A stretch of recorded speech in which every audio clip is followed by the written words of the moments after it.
നമസ്കാരം. ഒരിക്കൽ ഹനുമാനെ മാറ്റി നിർത്തുവാൻ ശ്രീരാമൻ ഹനുമാനെ പാതാള ലോകത്തിലേക്ക് പറഞ്ഞുവിട്ടു. പുരാണവും രാമായണവും അനുസരിച്ച് ശ്രീരാമൻ അയോധ്യയെ 11,000 വർഷം ഭരിച്ചതായി പറയപ്പെടുന്നു. ത്രേതായുഗം 12,96,000 വർഷമായിരുന്നു. ശ്രീരാമൻ തൻ്റെ ഭരണകാലത്ത് രാമരാജ്യം എന്നൊരു സുവർണ കാലഘട്ടം സൃഷ്ടിച്ചു. അപ്പോൾ ദുരിതങ്ങളോ രോഗങ്ങളോ അകാല മരണങ്ങളോ ഒന്നും തന്നെ ഉണ്ടായിരുന്നില്ല. എന്നാൽ കാലക്രമേണ തൻ്റെ ദൈവിക ദൗത്യത്തിൻ്റെ അവസാനം അടുത്തിരിക്കുന്നുവെന്ന് ശ്രീരാമന് മനസ്സിലായി. അദ്ദേഹം മരണദേവനായ യമനെ അയോധ്യയിലേക്ക് ക്ഷണിച്ചു. പക്ഷേ യമന് അയോധ്യയിൽ എത്താനായില്ല.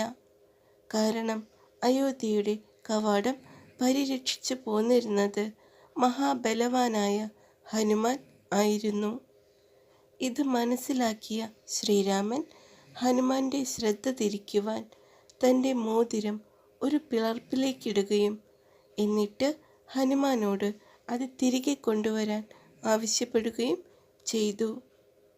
ഹനുമാൻ തൻ്റെ ശരീരം ചെറുതാക്കി പിളർപ്പിലൂടെ നാഗലോകത്തിലെത്തി. അവിടെ നാഗരാജാവായ വാസുകിയെ കണ്ടുമുട്ടി. വാസുകി ഹനുമാനെ ഒരു പർവ്വതത്തിലേക്ക് കൊണ്ടുപോയി.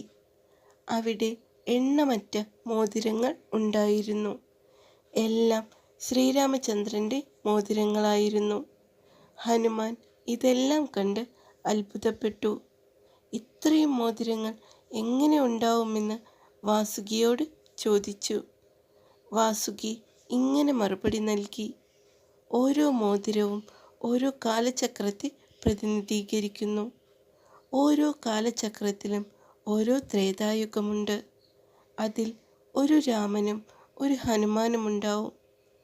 ഓരോ തവണയും ഒരു രാമൻ തൻ്റെ മോതിരം പിളർപ്പിലേക്ക് ഇട്ട് കഴിയുമ്പോൾ അത് തിരയുവാൻ ഒരു ഹനുമാൻ എത്തും.